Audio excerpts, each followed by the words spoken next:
All right, what is up? This video is for task B of the ACS FOI portion of your CFI check ride. So fundamentals of instruction. We'll just get right into it. This is the Google Doc that I created. And this over here is the ACS. If you don't know what this document is, right here, flight instructor, airplane category. For the ACS current, and then you just go down the table of contents, and we're in task B here, so the learning process. And I just tried to make a doc that gives you an acronym or a definition of basically every single part of the ACS, because that's all they're allowed to ask you, and just trying to make it easier for everyone. And this helped me a lot, so yeah, let's just get into it. Right here, the definitions of learning. I just have the definition of learning is a change in behavior as a result of human experience or acquisition of knowledge. So definition of learning is changing your behavior because you learned something, you went through something, and then you change as a result of what happened. Learning theory right here. I have the B-kick and then HOTS for this acronym. So A is behaviorism. Behaviorism is human behavior based on previous experiences as a result of past rewards or punishments. Basically what I just said for the definition of learning. So this is like giving your dog a treat. You know, you give your dog a treat when he's good and you put him in his kennel when he's bad. So behaviorism is essentially that's how your dog learns, is through that. But then cognitive theory is learning in the brain. So how your brain thinks, how we feel, how we understand things is just how your brain learns. And then information processing theory. So the brain gains knowledge like a computer, similar to cognitive, but it takes in information, stores it, receives it, and then it responds later. Constructivism is similar to behaviorism, just learning based on past experiences, and then you kind of just have these building blocks that collect, and then eventually you have enough information that you've learned from. So constructing different lessons from the past. And then high order thinking skills is the HOTS. And that's just using like ADM, like if you're dealing with the student, you're using ADM, or scenario-based training is essentially what HOTS is. Just going beyond the basic like memorization. You'll find this whenever you're going to fly, is usually whenever you'll learn HOTS. Like I know as a pilot myself, some of the best lessons I've learned was from flying, you know, just making mistakes or something, just in a real life situation.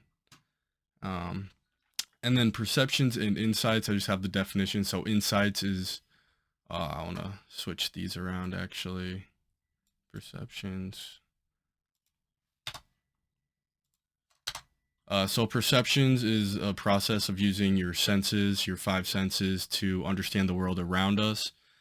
And then your insights is the grouping of those perceptions to make meaningful wholes. So, you know, I'm taking in the world and then using my senses, and then after doing that enough, you learn off of those perceptions. You use those insights to learn, essentially. And then factors affecting perception. That is also part of perceptions and insights. I have set PG. So self-concept, that's your self-esteem, that's your confidence. Everyone needs to have all of these. So self-concept, you have to have some sort of self-esteem, confidence that you can do it. If you don't have that, you're not going to learn. Elements of threat, attention is focused on threat over training.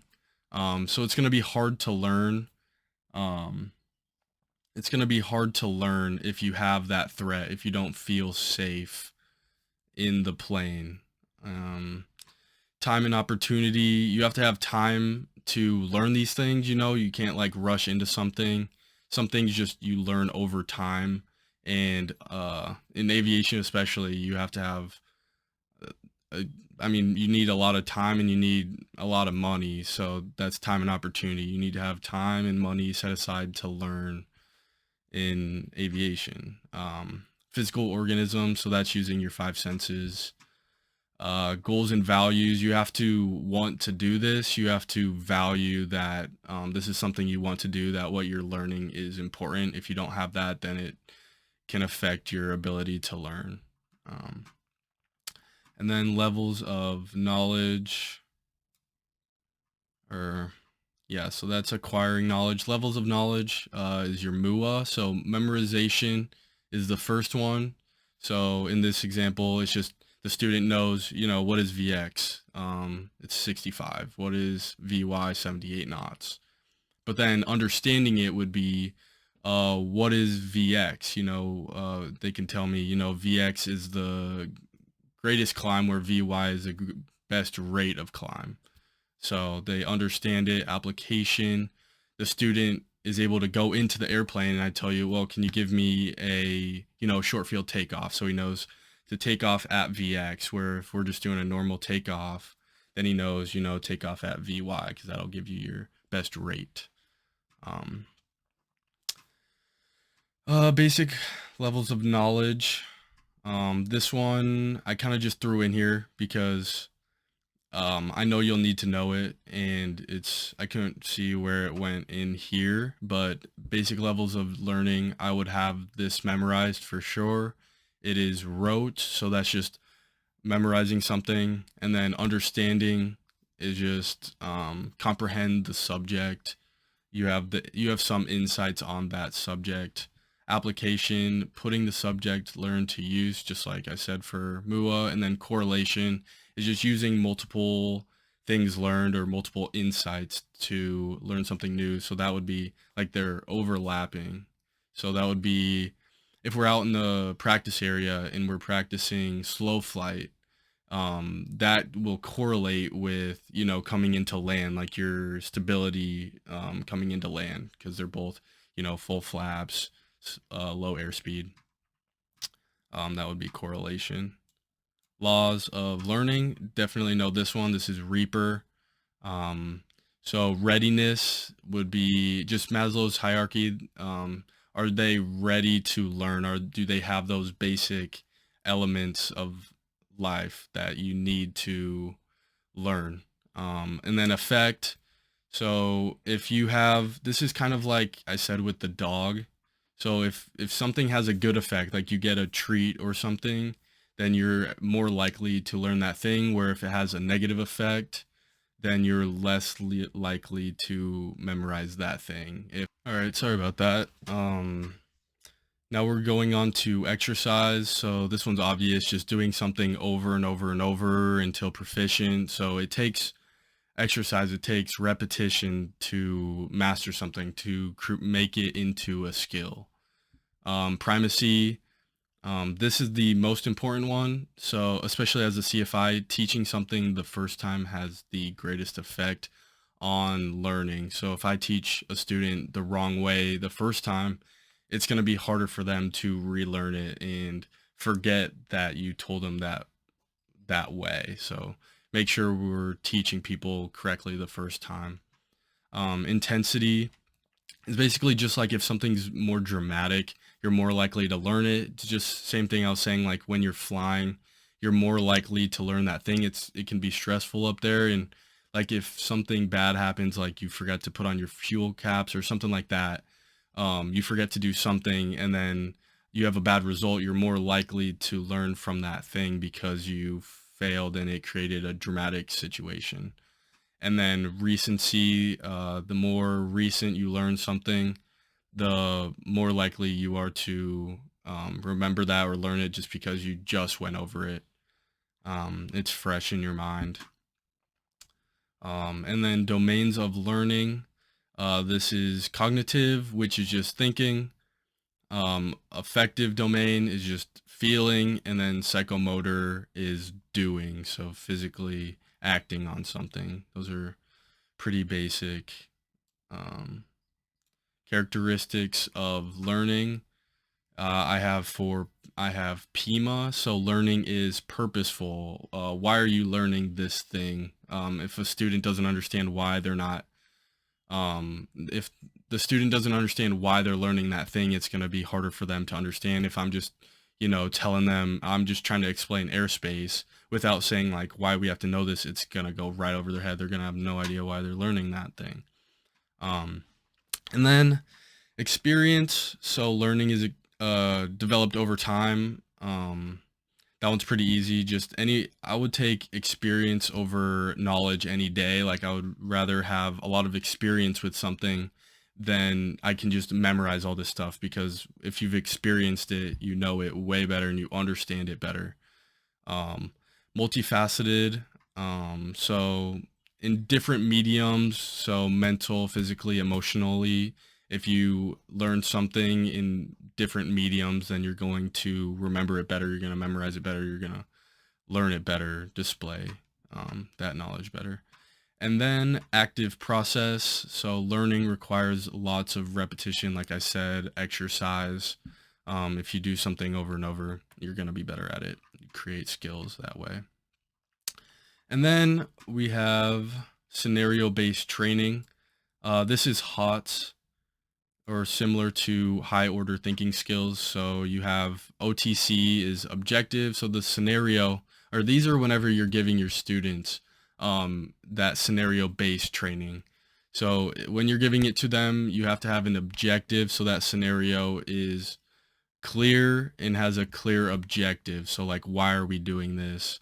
And then tailored. So the scenario is tailored to the student's needs. If the student's working on their private, I'm not going to give them an instrument scenario, because that doesn't make sense. That doesn't go to the student's needs. And then capitalize.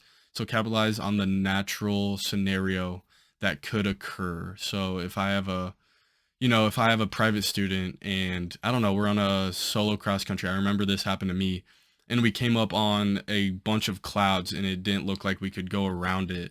So we just had to turn back around. Like that would be a good, like, capitalize on that. Or say, when you're flying, let's say a bunch of clouds come in, like what would you do? And that way they can picture, like in that scenario, they can imagine those clouds come in, and then they learn that because you capitalize on that natural scenario, something that could have happened.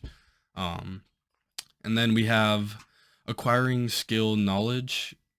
This first part is just the stages. So cognitive stage is just memorizing, just like memorizing the legs of the pattern. And then associative stage is practicing skills safely, so flying that pattern with the instructor. And then the automatic response stage is performing that skill with ease safely, but maybe not with any of my help. So if we're thinking about a private student, the student first memorizes the pattern.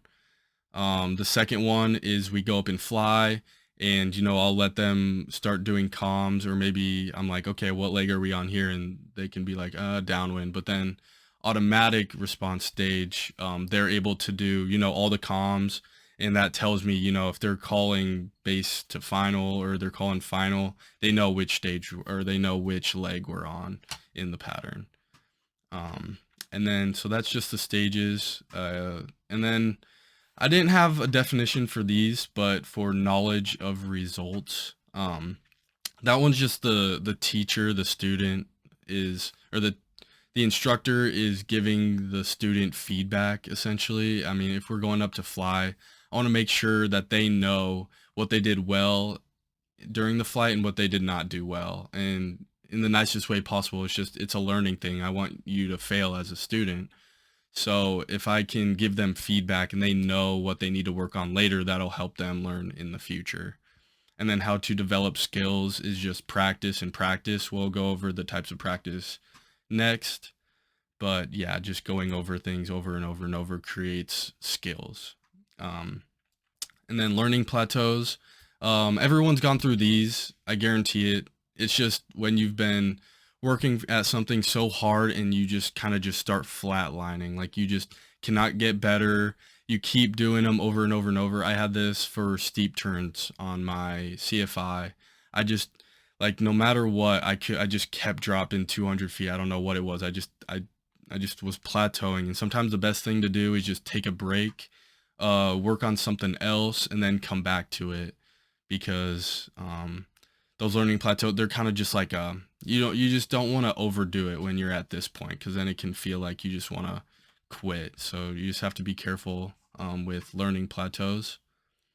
Types of practice. For this one, I have DRB. The D is deliberate practice. So practicing with one particular goal. That would be if we're going to fly and I want you to just work on your altitude, like holding altitude. If we're going out to the practice area and I say 3,500 feet, I want you at 3,500 feet the whole time. And then if we're doing multiple maneuvers where you kind of are just keeping the same altitude, I don't want to drop up and down in between those. So it's just having one particular goal. And then random practice is just like check ride prep, or like on your check ride would be like random, where you're doing a bunch of different things. You don't know exactly what I'm going to throw at you. Random practice, that's the best one. It's especially the best one when you can detect what your student needs. So if I'm flying with the student and they are able to go do steep turns well, like the first or second time, I know they are good at that and they didn't just do it a bunch of times until they did it well. So if I keep throwing maneuvers at them and they're able to keep doing them proficiently, then I know, they are doing a good job, that they understand how those should be flown. And then block practice is just practicing the same skill over and over in one session. I think this is also really good if they're struggling with one thing. Just like shooting hoops, you just like shoot threes over and over and over, it's just the more you do the same thing over and over, the better you'll get. But then eventually you want to get to that random practice where you can get proficient, but not where you're not expecting it. And then evaluation versus critique. So evaluation is assessment based on standards and a grading system of some sort. So you'll want to do evaluation towards the beginning and middle of a student's training, just because you want them to have a standard that they're flying on. And then once you get towards the end, you want to start critiquing them. So they already know the standards. And then this is where, as the instructor, I'm giving my opinion, like, yeah, you were kind of messing up, and like, here's why, like, you kind of did this, and this, like you'll kind of throw those in throughout all of training. But evaluation is going to be like, you have a set standard, and then critique is going to be more towards the end. And that's more opinionated. And then distractions, interruptions, fixations, and inattention. I just turned this one into an acronym, so DIFI or DIFI, for task attention errors. So distractions is just an unexpected event steering the student away from a task. This can be a good way to test your student or to teach your student, and that's just like throw a pencil on the ground and see how they do, like looking down, and then like maybe you put them in an unusual attitude or something like that. Just distractions. Interruptions, the student stops one task to focus on another task. I mean, that comes in basically every maneuver. You're focused on your altitude, but then your airspeed starts to get too low, or just another instrument starts to do something that you don't like. Fixation, the student is stuck on one specific task. So maybe if you're flying into an airport and you forget, or the student's so fixated on like, getting into the traffic pattern, because there's a couple different planes, but he totally forgot to even, look at weather or make a radio or comm or something. So he just got too fixated on something. And then inattention, the student fails to pay enough attention to an important task. So that one would be like if you're coming into land and, the student knows that if you get too slow, you can start to exceed that critical angle of attack when you're coming in. And that inattention, like they're so focused on keeping that center line, and coming in and putting in flaps and slowing down, and then they start to bring that nose up. They don't even pay attention to their airspeed, and you could stall. So inattention. And then errors. There are two types of errors. I put SM here, but it's just slips and mistakes. You don't have to remember SM.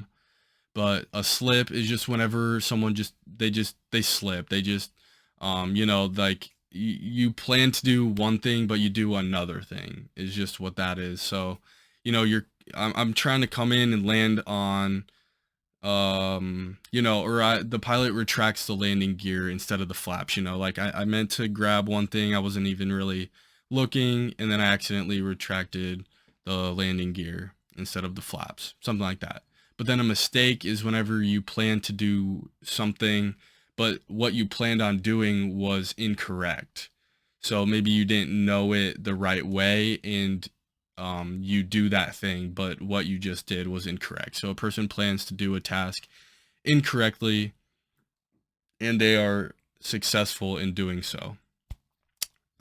Yeah, so the pilot puts in flaps before they slow down to maximum flaps extension speed, because maybe they didn't know what flaps extension speed was. Okay, so that's errors. And then the memory system is SSL. So the sensory register is just using the 5 senses to take in the stimuli around us. And then from that, you get your short-term memory. So your brain is taking in that information, and it lasts about 30 seconds. And then your brain starts to decide, like, is that important enough for me to hold it for long term? So if I'm driving down the road and I see a dog or whatever, that would be my sensory register, like, oh, there's a dog. But then short-term memory would be like, do I know that dog, or do I know the woman walking with that dog? And then if like I don't, I'm probably just gonna keep driving and just forget about it. But if it's long term, maybe I'll be like, oh, that's my friend from high school walking her dog or something like that, and then I'll remember that long term, and then I'll remember that later, and I'll see her later, and I'll be like, oh, I saw you walking your dog. So that's basically how your brain, how your memory system works. So it's like you see something, your brain starts to memorize it. Is that important enough for me to memorize? No, just get rid of it. Or do I keep it long term? And then there's those.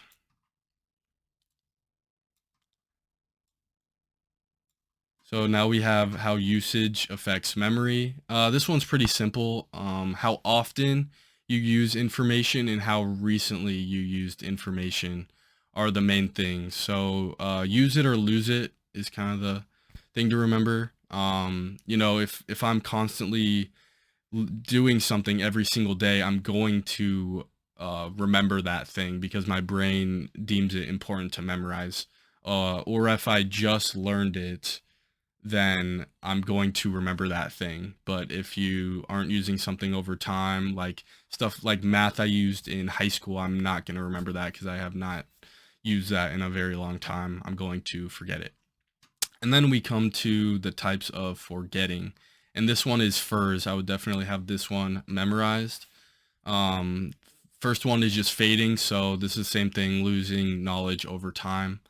Interference, so something more dramatic overshadows something that you were trying to learn. So just something more dramatic. Like if I was trying to learn something today, but then something really dramatic, like maybe I get in a car crash or something dramatic like that, then you're going to forget, all of the stuff I was just studying before that because my brain was just like so focused on that traumatic thing that happened that I'm just going to forget. And then retrieval failure. This one is that tip of the tongue phenomenon. So everyone's had that. Like if I just I know something, I just cannot seem to pick it out. I cannot seem to get it out of my brain. That's just retrieval failure. And then repression and suppression are the R and the S. And those are just consciously or subconsciously pushing something down in my brain. So if my brain Subconsciously is like it's too dramatic or something you just don't want to forget. It just pushes it down. You don't remember it, or I can try to forget it and, consciously just push something down, trying to forget it. And then retention of learning. We're on the last two now. Retention of learning is AMP-FAM. So association, it's easier to remember something if it's associated with something else. This is just like playing multiple sports or something. If there's something that correlates between, like, if you're playing pickleball versus like tennis, you're going to learn something, or because of that association, it's going to make something easier to learn or remember.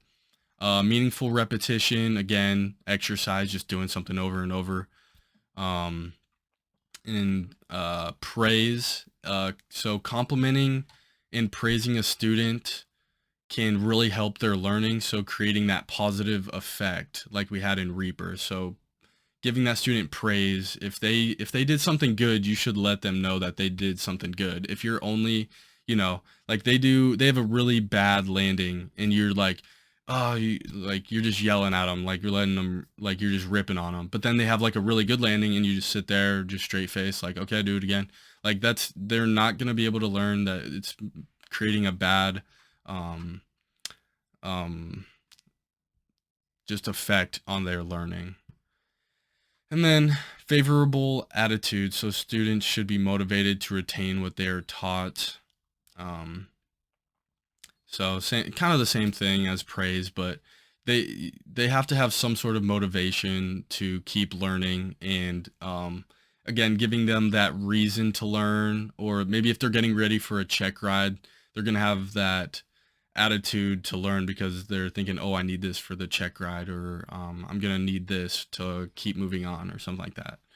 And then all senses, a student can remember information using multiple senses. We brought that up earlier. And then another one is mnemonics and abbreviations. I mean, that's all I've been teaching basically, but using patterns to help people learn. And then mnemonics is just like, it could be anything to help you remember something. So unos and ands are like abbreviations. I mean, I haven't done instrument in a long time, but undershoot north, overshoot south, and then accelerate north, decelerate south. I just know those. And that's like how helpful abbreviations can be. But then, like for me, I don't remember all 50 states, but I could go over the state song and just sing it, like Alabama, Alaska, Arizona, just like that. Like mnemonics are super helpful for helping someone learn that. And then transfer of learning is the last one. You just have two here, so positive and negative. So having one skill can help the student learn another skill. So if you have a positive transfer of learning, you have good habits created from one thing that can lead to another. So in this example, slow flight helping with approach to landing, or playing multiple sports. Like if you play tennis, pickleball, and table tennis, they're all kind of similar motions. So you have like those good habits created. Like if all I've ever played my whole life was tennis, and then you're trying to teach me pickleball, I'm probably going to pick it up pretty easily because I already have those that positive transfer of learning, those good habits created. And then for negative, it would be the opposite. So having one skill makes it harder to do another one. This one, I mean, we've all had this when we first started training, but you drive a car with the steering wheel, but then when you're flying and you go to taxi, it's in your feet. So that can kind of throw you off, like you start to steer off center line and you go to use your yoke instead of your feet. It's kind of you have a bad habit in your mind of wanting to use the yoke when you should be using your feet. For me, when I would play golf, I used to play baseball. So, like I would always like move my hips forward. And whenever I got lessons, like they were like, that's a really bad habit. Like they were really pushing me to get rid of that habit. So that was a negative transfer of learning. So that habit from baseball had a negative transfer of learning when I wanted to learn how to swing a golf club. And then, yeah, that's all for task B, I believe. So we got all of that. And yeah, again, Like in the last video, I made this doc. If you guys want me to put a link in the bio or in the description, I can gladly do that, or you can take all of these. Some of them I just created because that's how they were listed in the ACS, or I got them from my lesson plans or from a flight instructor that helped me with it. But yeah, if you need anything at all, just comment, and I'll be coming out with the rest of FOI soon. So thank you.